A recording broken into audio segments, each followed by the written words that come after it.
داری میں بھی دینداری کا نور ہونا چاہیے. دنیا میں رہنے سے منع نہیں کیا گیا, اچھے کپڑے پہننے سے منع نہیں کیا گیا, کاروبار کرنے سے منع نہیں کیا گیا, گھر بنانے سے منع نہیں کیا گیا, لیکن یہ بھی سمجھایا گیا کہ اس سے محبت نہیں کرنی, اس کا ہو کر نہیں رہ جانا. کہ اور آپ دیکھیں نا, جب ہم کلمہ پڑھتے ہیں, آپ کبھی غور کریں تو کلمے کا آغاز کہاں سے ہوتا ہے؟ لا. کہاں سے ہوتا ہے؟ لا سے. لا الہ الا اللہ, تو نفی ہے نا. لا الہ الا اللہ, سوائے اللہ کے ہر چیز کی نفی ہے.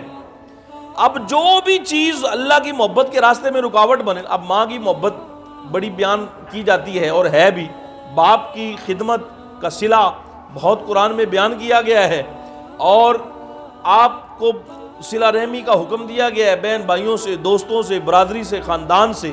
لیکن ساتھ ہی ساتھ یہ قانون بھی بیان کیا گیا ہے, اگر ماں باپ کی محبت بھی اللہ کی محبت میں رکاوٹ بنے نا, اگر اولاد کی محبت بھی اللہ کی محبت میں رکاوٹ بنے نا, اگر کاروبار کی محبت بھی اللہ کی محبت میں رکاوٹ بنے, تو یہ ساری کچھ شیطانیت کے زمرے میں چلا جائے گا. کیونکہ اللہ نے محبت بھی وہی قبول فرمائی ہے جس محبت کے ذریعے سے اللہ کی محبت کو تقویت ملتی ہے, جس سے اللہ کے ساتھ بندے کا رشتہ مضبوط ہوتا ہے, اللہ کے ساتھ تعلق مضبوط. تو اصل بنیاد کیا ہے؟ اللہ کی محبت. یہ ہے عنوان اسلام کا. اور اگر آپ ایک جملے میں اسلام کو بیان کرنا چاہیں نا میرے دوستو, تو وہ پتہ کیا ہے؟ تو بڑا سادہ سا اس کا یہ ہے کہ یہ بندہ جو ہے یہ اپنے خالق سے مل جائے, اس کو اسلام کہتے ہیں.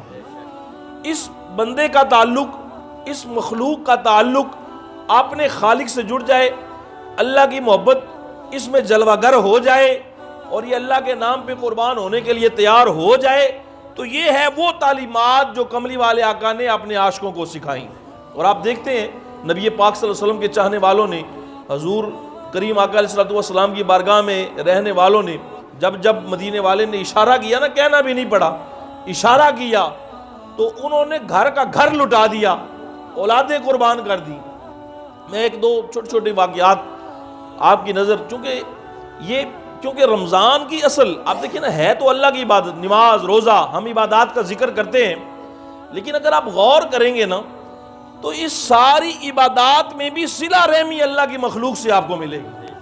مخلوق خدا سے محبت کا آپ کو پیغام دیا جائے گا, ترغیب دلائے. ہے اللہ کی محبت, لیکن معاملات چلتے ہیں سارے دنیا والوں کے ساتھ ہی. تو لیکن نیت آپ نے, میرے نبی پاک صلی اللہ علیہ وآلہ وسلم, آپ اور میں تو بڑے گنہگار ہیں, اور ہمارے سامنے جو رول ماڈل ہیں, جو ہمیں مثالیں سمجھائی گئی ہیں, جو دکھایا گیا ہے نا, وہ بہت کملی والے آقا کے عاشق, صحابہ خبار, اہل بیت اطہار. پیار سے بولیے کہیں سبحان اللہ. آپ نے آپ کو, اپنے دل کو, یہ رمضان کے لیے خود کو تیار کریں. اپنی زبان کو, اگر یہ زبان بولتی ہے کچھ بھی, ویسے دل میں بھی ذکر کر لیا جائے ہو جاتا ہے, پر اللہ فرماتا ہے سبح اسم ربک الاعلی. اللہ فرماتا ہے جب زبان بولتی ہے تو میرا بھی دل کرتا ہے کبھی کبھی میرا نام بھی لیا کرو. باہر مشکل ہو جاتا ہے آپ کے لیے کہ لوگ کیا کہیں گے, بھئی یہاں تو اللہ کے گھر میں بیٹھے ہو, اللہ کے مہمان بنے بیٹھے ہو. تو اس زبان کو, اس دل کو, اس سوچ کو اللہ کی طرف لگائیے, اللہ کا نام لیجئے, کیونکہ اقرار باللسان تو ضروری ہے نا. زبان سے ہی بات شروع ہوتی ہے, زبان سے شروع ہوتی ہے پھر دل تک جاتی ہے. میرے دوستو, کریم آقا علیہ السلام کی بارگاہ میں نا ایک حضور نے حکم دیا, جذبہ اظہار دیکھیں, جذبہ محبت دیکھیں, قربانی کا نور دیکھیں, اسلام کے ماننے والوں کو اسلام کی تشریح کرتے ہوئے دیکھیں, سنیں, جانیں. اسلام شخصیت پرستی کا نام نہیں ہے, لیکن اسلام میں شخصیات تو ہیں. آپ کو ذکر کرنے کملی والے کا کرنا پڑے گا, صدیق اکبر کا کرنا پڑے گا, پیارے فاروق اعظم کا کرنا پڑے گا, عثمان غنی کا کرنا پڑے گا, مولا علی کا کرنا پڑے گا, حسن و حسین کا کرنا پڑے گا. آپ کو ذکر کرنا پڑے, امام اعظم ابو حنیفہ کا کرنا پڑے گا, آپ کو امام مالک کا ذکر کرنا پڑے گا, امام شافعی کا کرنا پڑے گا, امام احمد بن حنبل کا کرنا پڑے گا, آپ کو حضور غوث پاک سرکار کا ذکر کرنا پڑے گا, آپ کو خواجہ معین الدین چشتی اجمیری کا ذکر کرنا پڑے گا, آپ کو داتا علی حجویری کا ذکر کرنا پڑے گا, آپ کو پیر مہر علی کا ذکر کرنا پڑے گا. ارے جن جن لوگوں نے اسلام کو اپنے اوپر اپلائی کیا اور لوگوں کو بن کر دکھایا کہ اللہ کا بندہ کیسا ہوتا ہے، مدینے والے کا عاشق کیسا ہوتا ہے۔ آپ کو ان کا ذکر کرنا پڑے گا، آپ کو ان کا نام لینا پڑے گا، آپ کو ان کی بارگاہوں میں خود کو پیش کرنا پڑے گا۔ یہ صرف قرآن کی تلاوت سے معاملہ حل نہیں ہوگا، صرف تیرے میرے ان سجدوں سے، بلکہ جنہوں نے سجدوں کی قبولیت کو اور قرآن کی تلاوت کو اپنے اوپر ایسے اپلائی کیا کہ اب ان کے زبانوں سے جو کچھ نکلتا ہے وہ اللہ کا فرمان ہی ہے۔ تو ان لوگوں کو اور ان لوگوں کی محبتوں کو ہم پیش کریں گے۔ اس لیے تو اللہ نے کیا، اللہ پاک نبی صلی اللہ علیہ وسلم نے کیا فرمایا کہ یہ جو ذکر الانبیاء ہے یہ عبادت ہے۔ اگر تم نام لوگے نا جناب موسیٰ کا، حالانکہ عبادت تو ہوتی ہے نا اللہ کے لیے، اور اللہ کے لیے تلاوت، عبادت کوئی بھی عمل اللہ کے لیے کیا جائے تو وہ عبادت ٹھہرتی ہے نا۔ سجدہ کرو، تلاوت کرو، تسبیحات پڑھو، سبحان اللہ کہو، الحمدللہ کہو، ماشاءاللہ کہو۔ لیکن ادھر کیا فرمایا، اگر تم جناب ابراہیم کا نام بھی لوگے تو یہ بھی عبادت ہے۔ یہ نہ کہنا تم کسی کا وہ غیر اللہ کا نام لے رہے ہو، کہا نہیں، جو نظام ہدایت میں اللہ نے اپنے بندے رکھے ہیں ان کا نام لوگے تو یہ اللہ کے ذکر سے جڑا ہوا ہے، یہ علیحدہ معاملہ نہیں ہے۔ تم جناب ابراہیم کا، یہ حدیث ہے، کوئی اس کا رد نہیں کر سکتا۔ پاک نبی صلی اللہ علیہ وسلم نے فرمایا ذکر الانبیاء عبادت، جو نبیوں کا ذکر ہے وہ عبادت ہے۔ تم جناب ابراہیم کا نام لوگے، جناب آدم کا نام لوگے، جناب نوح کا نام لوگے، جناب موسیٰ کا نام لوگے، جناب حضرت ہارون کا، جناب عیسیٰ کا، 1,00,000 کئی ہزار پیغمبران علی مقام میں سے کسی کا نام لوگے، اس کا ذکر کرو گے، اس کی باتیں کرو گے اور سجدہ نہیں بھی کرو گے تو پھر بھی عبادت ہے۔ اچھا، اور پھر کیا فرمایا، جو صلحاء ہیں، اولیاء کرام ہیں، ان کا ذکر گناہوں کا کفارہ بن جایا کرتا ہے۔ کہاں منع کیا گیا؟ کب نبی نے فرمایا ہے، کب اللہ نے فرمایا ہے کہ تم اللہ کے بندوں کا نام نہ لو، اللہ کے بندوں کی بات نہ کرو؟ کون سا دین، کون سا اسلام ہم پیش کر رہے ہیں لوگوں کو؟ ارے جن کا ذکر اللہ نے خود اپنے کلام میں کیا ہے، انبیاء کو اور اللہ کے عاشقوں کو، اللہ کے بندوں کو غیر اللہ کہنے والوں، خدا کے لیے کس اسلام کا پرچار کر رہے ہو آپ اور میں؟ ہمیں تو وہ دین چاہیے جس میں ہم کسی کا ذکر بھی کریں تو اسی لیے کہ اس میں سے اللہ کا پیار نظر آ رہا ہے۔ میرے دوستو، تو میں یہ عرض کر رہا تھا، رمضان المبارک کی آمد ہے، ماہ مبارک، عشرۂ رحمت، عشرۂ مغفرت، عشرۂ جہنم سے آزادی، یہ سارے ٹائٹل دیے گئے ہیں، عنوان۔ اس کا مطلب یہ نہیں ہے کہ مغفرت کے عشرے میں رحمت نہیں ہے، اس کا یہ بھی مطلب نہیں ہے کہ رحمت کے عشرے میں مغفرت نہیں ہے۔ صرف اللہ پاک کو سمجھانے کے لیے بھی یہ فرمایا، یہ ماہ مبارک جب شروع ہوتا ہے تو جہنم کے سارے دروازے بند کر دیے جاتے ہیں، جنت کے سارے دروازے کھول دیے جاتے ہیں۔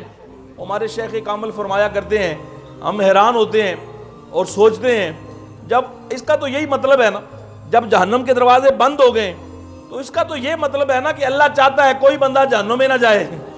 دروازے بند ہونے کا یہی، جب آپ اپنے گھر کا دروازہ بند کر دیں تو کیا مقصد؟ یہی ہوتا ہے نا کوئی آ نہ سکے۔ تو جہنم کے دروازے بند کرنے کا کیا مطلب ہے؟ کوئی دوزخ میں جا نہ سکے۔ اور جنت کے سارے کھولنے کا کیا مطلب ہے؟ کہ بھائی ادھر ہی سب کو آنا چاہیے۔ لیکن آپ حیران ہوں گے، کئی لوگ دروازہ بند ہو نا، جو بندہ چور ہو، جو بندہ ڈیفالٹر ہو، وہ بند دروازہ ہو تو دیواریں پھلانگ کر جاتا ہے۔ تو ایسے ہی بدبختی سے ہمارے بھی بہت سارے لوگ ایسے ہیں، اللہ نے جہنم کے دروازے بند کر دیے ہوتے ہیں لیکن یہ لوگ دیواریں پھلانگ کر دوزخ میں جا رہے ہوتے ہیں۔ آپ کہیں گے میں نہیں کہہ سکتا، آپ نہیں، لیکن جو بندہ، اچھا رمضان کی یہ جو روزہ ہے نا، یہ مطلقاً فرض ہے، یہ آپشن نہیں ہے کہ آپ کا دل کرے جی آج میرا دل نہیں تھا میں نے روزہ نہیں رکھا۔ اور خدا کے بندو یہ فرض ہے، یہ اوبلیگیٹری ہے، یہ آپ سے پوچھ کر نہیں اللہ نے، ہاں رعایت دی ہے، جو مریض ہے اس کو رعایت دی ہے، جو مسافر ہے اس کو رعایت دی ہے، لیکن ایام اخر بعد میں وہ بھی معافی نہیں ہے، اگر وہ ٹھیک ہو جائے تو اس کے لیے بعد میں بھی رکھنا اس کو ضروری ہے، لیکن یہ ایسے نہیں ہے اگر آپ روزے نہیں رکھتے ہیں تو آپ فاسق ہیں، فاجر ہیں، اور اگر آپ خدا نہ خواستہ انکار ہی کر دیتے ہیں نا، کئی لوگ ایسا اللہ نہ کرے کوئی کرے تو یہ کفر ہے، روزے کا انکار کفر ہے، اور اگر آپ نہیں رکھتے ہیں تو یہ بہت بڑا گناہ ہے، یہ گناہ کبیرہ میں آ جاتا ہے۔ اس لیے میرے دوستو، اور اچھا اللہ ویسے بڑی حیرانی کی بات، بندے کے پاس صحت بھی ہو، یہ اسلام آباد جیسا خوبصورت موسم بھی ہو، ویسے جن کو اللہ کی محبت ہوتی ہے نا وہ تپتے صحراؤں میں بھی روزہ نہیں چھوڑتے لوگ۔ میں جب تاریخ اسلام کو پڑھتا ہوں نا، آپ یقین کریں، آپ نے بھی سنا ہوگا، ہمیں تو روزہ یہاں رکھنا بانے، ویسے روزہ رکھنے سے بیماروں کو بھی شفا مل جاتی ہے، اللہ نے روزے میں شفا رکھی ہے۔ تو یہ اللہ کا مہینہ آ رہا ہے، یہ اللہ کا مہمان آ رہا ہے، اپنے ذہنوں کو تیار کیجئے، اگلا جمعہ جو ہوگا وہ رمضان کا پہلا جمعہ ہوگا، تو وقت اپنے آپ کو سجائیے، سنواریے، اللہ کی بارگاہ میں خود کو، یار روز خود کو سجاتے ہو، سنوارتے ہو، میں مالکوں کو اچھا لگوں، یہ جو دنیا والے ہیں، کو بیوی کو اچھا لگوں، بچوں کو اچھا لگوں، یار کبھی خود کو تم نے سجایا سنوارا ہے اس طرح کہ تمہیں یہ گمان گزرے میں اپنے اللہ کو بھی اچھا لگوں، اپنے خالق کو بھی اچھا لگوں، اپنے مالک کو بھی اچھا لگوں۔ اچھا میں ایک آخری بات، چونکہ وقت محدود ہے، چونکہ میں بھی کافی دنوں کے بعد آیا ہوں، ہمارے حضرت علامہ صاحب یہاں خدمات، ہمارے قبلہ شاہ جی یہ بھی پریشان رہے، اللہ پاک ان کے بیٹے کو صحت کاملہ عطا فرمائے۔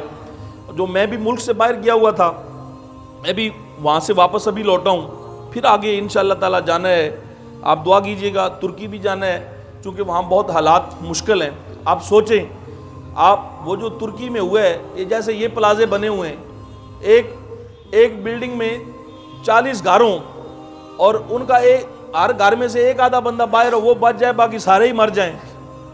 وہ جو بلڈنگوں کے مالک تھے، وہ جو پلازوں کے مالک تھے، وہ راتوں رات کے ایک پہر میں پتہ ہی نہیں چلا وہ ملکیت کہاں گئی۔ لیکن بہت مشکل وقت ہے، اللہ نہ کرے ایسا وقت کسی پر آئے، لیکن سوچنا چاہیے اور فکر کرنی چاہیے، یہ نہ سوچیں کوئی بڑے گنہگار ہوں گے، پتہ نہیں، اللہ پاک نے ہم پہ اپنی مہربانی فرمائی ہوئی ہے، تو اللہ کی مہربانیوں کو یاد رکھیں، شکرانہ۔ تو انشاءاللہ آپ دعاؤں میں یاد رکھیں، اللہ ہمیں توفیق دے، اللہ ہمیں مضبوط کرے۔ ہم دنیا کے کسی کونے میں مسلمانوں پہ مشکل وقت آئے نا، ہر کلمہ پڑھنے والے کو سوچنا چاہیے، دعا کرنی چاہیے، کوشش کرنی چاہیے، ہمت کرنی چاہیے، جو کچھ وہ کر سکے۔ الحمدللہ میں دربار سلطان بہو سے آیا ہوں، تو ہم اس وقت بھی وہاں پر ترکی میں کام کر رہے ہیں، اور انشاءاللہ تعالی العزیز آپ سب لوگ بھی کر سکتے ہیں۔ اب ذی وقار میں ایک آخری بات ان 2-4 منٹوں میں آپ کی گوش گزار کرنا چاہتا ہوں۔ روزہ ہے کیا؟ آپ سمجھیے گا، میں آپ کو روزے کا فلسفہ بتانا چاہتا ہوں۔ اچھا کھانا وہی ہے جو آپ کھاتے ہیں، پانی وہی ہے جو آپ پیتے ہیں، سب کچھ وہی ہے، زندگی وہی رہتی ہے، بندہ وہی ہے، آٹا وہی ہے، پانی وہی ہے، جہاں سے پانی لیتا ہے وہیں سے آ رہا ہے، جہاں سے کھانا لیتا ہے اسی مارکیٹ سے آ رہا ہے، سب کچھ وہ ہے، لیکن فرق کیا ہے؟ پہلے کھاتا تھا یہ اپنی مرضی سے، اب اس نے اپنی مرضی ختم کر دی، اب اپنے اوپر مالک کی مرضی کو لاگو کر دیا ہے۔ اب اس کے ایک ایک نوالے کو گنا جا رہا ہے، اس کے ایک ایک گھونٹ کو گنا جا رہا ہے، تولا جا رہا ہے، ماپا جا رہا ہے، ایک ایک لقمے کی اس کو قیمت دی جا رہی ہے۔ اس نے سحری کی بھی اپنی ہی شان ہے، افطاری کا بھی اپنا ہی مقام ہے۔ اگر آپ سوچیں، آپ اور میرے جیسا ایک گنہگار بندہ جس کی کوئی حیثیت نہیں، جو بڑے ہی گنہگار ہے، میں نیکوکاروں کی بات نہیں کر رہا، میں اپنا ذکر کر رہا ہوں، ہم تو خطاکار ہیں، خطاکار اس لیے ہیں اور غلطی نہ بھی ہو، لیکن ہر سانس میں اگر اللہ کا ذکر بندہ نہ کرے، یہ سب سے بڑا جرم ہے۔ آپ نے اللہ کے ذکر سے غفلت، یہ سب سے بڑا گناہ ہے، جس کو ہم گناہ ہی نہیں سمجھتے۔ ہم تو سمجھتے ہیں نا صرف چند بڑے گناہ کرنے یہی گنہگاری ہے، نہیں۔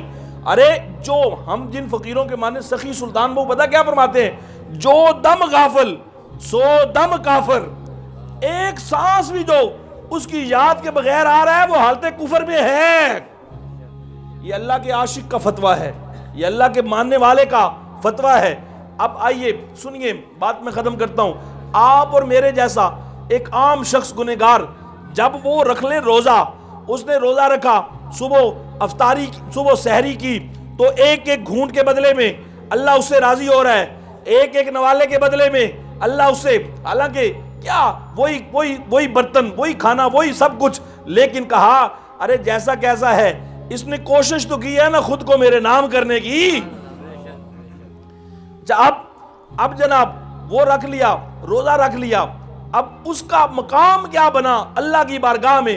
اب غور کیجئے، ایک وہ شخص جس نے ایک دن کے لیے ایک روزہ رکھا یا مہینے کا روزے رکھ لیے تو اس کا کیا مقام بنا۔ اللہ فرماتے ہیں روزے دار اس کا کیا مقام ہے وہ تو میں بعد میں بیان کروں گا۔ کہا روزہ رکھنے والا یعنی کہ خود کو میرے حوالے کرنے والا، یعنی کہ اپنی مرضی چھوڑ کر میری مرضی کے مطابق کھانے پینے والا۔ پیٹ میں جا رہا ہے نا بھائی، کھانا کھا رہے ہو تو تمہارے پیٹ میں جا رہا ہے، پانی تمہارے پیٹ میں جا رہا ہے، لیکن صرف مرضی تمہاری نہیں ہے، مرضی خالق کی ہے، مرضی مالک کی ہے۔ تم غلط دیکھ سکتے تھے، تم کھا سکتے تھے، تم نے کھایا نہیں، تم پی سکتے تھے، تم نے پیا نہیں، تم غلط دیکھ سکتے تھے، تم نے غلط دیکھا نہیں، تم غلط سوچ سکتے تھے، تم نے غلط سوچا نہیں۔ تو کہا یہ روزہ دار جو ہے ارے اس کا مقام تو اپنی جگہ پر۔ اب جو بندہ اگر ایک دن کے لیے خود کو میرے حوالے کر رہا ہے، اللہ فرماتا ہے تم اس کی خدمت بھی کرو گے میں تم سے بھی راضی ہو جاؤں گا۔ اور روزے دار کو ایک گھونٹ پانی پلانے والا، اور روزے دار کو ایک کھجور کھلانے والا، اور روزے دار کی خدمت کرنے والا، اللہ فرما رہا ہے روزے دار سے بھی بڑھ کر اس کو اجر عطا فرما دوں گا۔ ایک دن کے لیے اگر کوئی اپنے آپ کو اللہ کے حوالے کر دے، ارے اس کی خدمت سے اللہ راضی ہو سکتا ہے۔ تو وہ لوگ جو ہر صبح ہر شام اپنی پوری زندگی مالک کے نام کیے ہوئے ہیں، ان کی نوکری میں لگ جاؤ گے تو تمہارا اللہ کتنا راضی ہوگا تم سے۔ تو خدا کے لیے ہم نے ایک وہ شخص ہے جس نے روزہ نہیں رکھا، بات مکمل ہوگی، نماز جمعہ ادا فرماتے ہیں، چونکہ رمضان ہے اور یہ آپ کی مسجد ہے، یہ مسجد والے یہ آپ کے لیے رحمت کا ذریعہ ہیں، انہوں نے اللہ کا گھر بنایا۔ ہمارے قبلہ شاہ جی اللہ ان کو صحت والی زندگی عطا فرمائے، حضرت علامہ یہ سارے لوگ، اور انشاءاللہ میں ہر دفعہ یہ کہتا ہوں پھر یہ کہہ رہا ہوں، پروسیس چونکہ چل رہا ہے، حکومتوں کی سمجھ نہیں آ رہی، ان بیچاروں کو اپنا ہی نہیں پتا، لیکن انشاءاللہ یہ مسجد جو ہے یہ مرکز محبت بنے گی انشاءاللہ تعالی۔ آپ نیت کر لیں کہ آپ نے اللہ کے اس گھر کو آباد کرنا ہے انشاءاللہ۔ یہاں پر افطاریوں کا اہتمام ہوگا، سحریوں کا بھی اگر ہو سکا تو، لیکن تو آپ نے اس مسجد کے اندر اسلام کے ماحول کو نافذ کرنا ہے انشاءاللہ تعالی۔ خدمت خلق میں بڑھ چڑھ کر حصہ لینا ہے، مسجد کی نوکری کرنی، مسجد کی خدمت کرنی ہے، جو کچھ کر سکتے ہو مسجد کے لیے تم نے کرنا، اللہ کے لیے تم نے کرنا ہے۔ اچھا اب میں ایک آخری عرض کرنا چاہتا ہوں، نماز جمعہ پڑھتے ہیں، وقت ہو گیا۔ اب آپ ذی وقار ایک وہ شخص ہے جس نے روزہ رکھے ہی نہیں۔ اچھا اور یہ بات بھی ذہن میں رکھیے گا، روزہ نہ رکھنا بھی ایک جرم ہے اور بہت بڑا جرم ہے، لیکن اللہ معاف کرنے والا ہے، اللہ معاف فرما سکتا ہے، کر دے گا معاف۔ روزہ نہ رکھنا بھی جرم ہے، لیکن اس سے بڑا جرم ہے روزے کا احترام نہ کرنا۔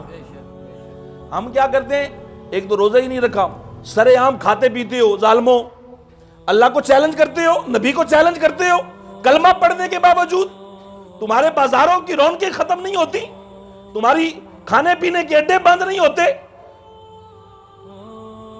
روزہ نہیں رکھا تو تم نے جرم کیا، لیکن اگر نہیں بھی بیمار بھی ہو پھر بھی روزہ نہیں بھی رکھ سکے تو کم سے کم ایسے تو بنے رہو کسی کو پتہ نہ چلے روزے دار ہے کہ نہیں ہے۔ اگر روزہ نہیں بھی رکھا تو لیکن کم سے کم خدا سے بغاوت تو نہ کرو اور شریعت سے بغاوت تو نہ کرو۔ اور رمضان کے مہینے میں مسلمانوں کی بستی کو کافروں جیسا ہونا چاہیے کہ مسلمانوں جیسا ہونا چاہیے۔ تو جو بندہ روزے کا احترام نہیں نہ کرتا، یہ بات ممبر رسول پر بیٹھ کر رہا ہوں میں، جو سر عام کھاتا ہے، جو سر عام پیتا ہے، جس گھر میں سر عام روزے کی بے حرمتی ہوتی ہے اس گھر میں کبھی خیر ہو ہی نہیں سکتی۔ یہ میں خود سے نہیں کہہ رہا ہوں، یہ کملی والے کی شریعت کا فیصلہ ہے، اور اللہ کے قانون بدلتے نہیں ہیں، اللہ اپنے وعدوں کے خلاف نہیں کرتا۔ تو اگر روزہ نہ بھی رکھ سکو لیکن بیمار بھی ہو نا تو ایسے ہی لگے جیسے تم روزے سے ہو، تم بھرم رکھو اللہ کی محبت کا، اللہ تمہارا بھرم رکھ لے گا۔ لیکن اگر روزے کا تم نے احترام نہیں نہ کیا، یہ وہ جرم ہے جس کی معافی ہے ہی کوئی نہیں، اس کی سزا مل کر ہی رہے گی۔ آج ہم کیا کرتے ہیں، ایک تو روزہ نہیں رکھتے، اللہ پاک معاف فرمائے ہمیں، اور پھر دوسرا بڑا جرم یہ کرتے ہیں کہ روزے کا احترام نہیں کرتے۔ وہ ایک شخص کا میرا ذہن میں واقعہ آ رہا ہے، بات ٹائم مکمل ہو گیا، نماز جمعہ پڑھتے ہیں اباب ذی وقار۔ وہ ایک بندہ تھا، تو وہ تھا آتش پرست، آگ کی پوجا کرتا تھا، مسلمانوں کی بستی سے گزرا نا، تو ایک بیٹا اس کا اس کے ساتھ تھا، ریڈی تھی، اس کے بیٹے نے، چھوٹا بچہ ہوگا 8-10 سال کا، میں نے یہ واقعہ پڑھا کہیں، میں آپ کو سنانا چاہتا ہوں سمجھنے کے لیے، یہی کافی ہوگا۔ اب اس کے بیٹے نے وہ ریڈی سے کوئی چیز اٹھائی اور کھانا، بازار تھا، مسلمانوں کی بستی تھی، مسلمانوں کھانا شروع کر دیا۔ اب وہ تھا آتش پرست، اس نے اپنے بیٹے کو تھپڑ دے مارا۔ وہ 7 بندے، انہوں نے کہا کیا ہو گیا؟ اس نے کہا یہ مسلمانوں کا علاقہ ہے، تو یہ روزے سے ہیں سارے، رمضان کا مہینہ ہے، تو اس نے کہا یہ تو مسلمان بھی نہیں ہے۔ اس نے کہا پھر بھی انسانیت کے ناطے اتنا تو فرض تھا کہ حیا کرتا۔ آپ یقین کریں، اس شخص کی موت کا وقت آ گیا، اور اس دور کے جو سب سے بڑے بزرگ تھے نا اللہ والے، ان کے خواب میں کملی والے آقا تشریف لائے، اور حضور نے حکم دیا اس نے رمضان کا احترام کیا ہے، اس کو کافر نہیں مرنا چاہیے، اور مرنے سے پہلے اس شخص کو کلمہ نصیب ہو گیا۔ تو رمضان کا احترام کوئی چھوٹی سی بات نہیں ہے میرے دوستو، یہ اللہ کا مہینہ آ رہا ہے، ہمیں اس کا احترام، نماز تراویح کا اہتمام کریں، قرآن سنیں، سنائیں، پڑھیں۔ اور یہ اچھا عبادات اپنی جگہ پر افضل ہیں، لیکن آپ روزے کے فلسفے کو دیکھیں۔ ایک بندہ وہ جس نے روزہ نہیں رکھا بڑا، لیکن جس نے روزہ رکھا ہے، اچھا 30 روزے رکھنے کے بعد عید الفطر آ گئی، پتہ چلا او جی روزے تو ابھی راہ میں لٹکے ہوئے ہیں، ابھی جناب اللہ کی بار قبول ہونا بڑی دور کی بات، ابھی تو پہنچ ہی نہیں رہے۔ تو مولا اس نے تو بڑے خشوع و خضوع سے، اس نے تو پورا قرآن بھی تراویح میں پڑھا ہے، سنا ہے، اور اس نے تو تراویحیں بھی ساری پڑھی ہیں، نمازیں بھی ساری پڑھی ہیں، اور ختم قرآن بھی کیا ہے، سحریاں بھی کی ہیں، افطاریاں بھی کی ہیں، رمضان کا اس نے سارا کچھ ہی کر لیا ہے۔ مولا کیا بات ہے، یہ 30 روزے یہ تیری بارگاہ میں پہنچ نہیں رہے، آواز آئی صدقہ فطر ادا کرو۔ اچھا وہ کتنا ہے؟ 200 300 400، کہا مولا پورے مہینے کی عبادت ایک طرف، وہ 300-400 روپیہ ایک طرف، سمجھ نہیں آ رہی۔ کہا یہی تمہیں بتانا ہے، اور غریب کو کھانا کھلانا، یتیم کے سر پہ ہاتھ رکھنا، یہ سب سے بڑی عبادت ہے۔ تمہارے پورے مہینے کے روزے ایک طرف، کسی ایک غریب کو ایک وقت کا کھانا کھلانا ایک طرف، جب تک صدقہ فطر نہیں دو گے، مطلب کہ کسی غریب یتیم کو ایک وقت کا کھانا نہیں کھلاؤ گے، اللہ فرماتا ہے تمہاری عبادتیں بھی قبول نہیں ہوں گی۔ یہ ہے اسلام کی فلسفی میرے دوستو، یہ فلسفہ اسلام ہے جو اللہ کے پاک نبی نے ہمیں سکھایا ہے۔ اللہ پاک آپ کی میری حاضری اپنی بارگاہ میں قبول فرمائے۔ انشاءاللہ شعبان المعظم کا یہ آخری جمعہ ہے، رمضان شروع ہو جائے گا۔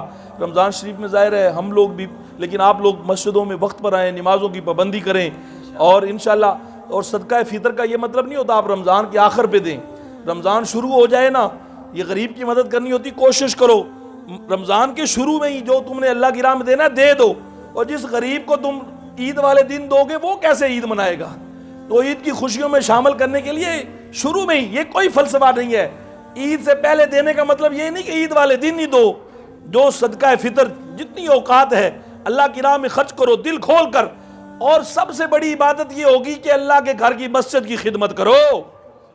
اللہ پاک آپ کی میری حاضری قبول فرمائے۔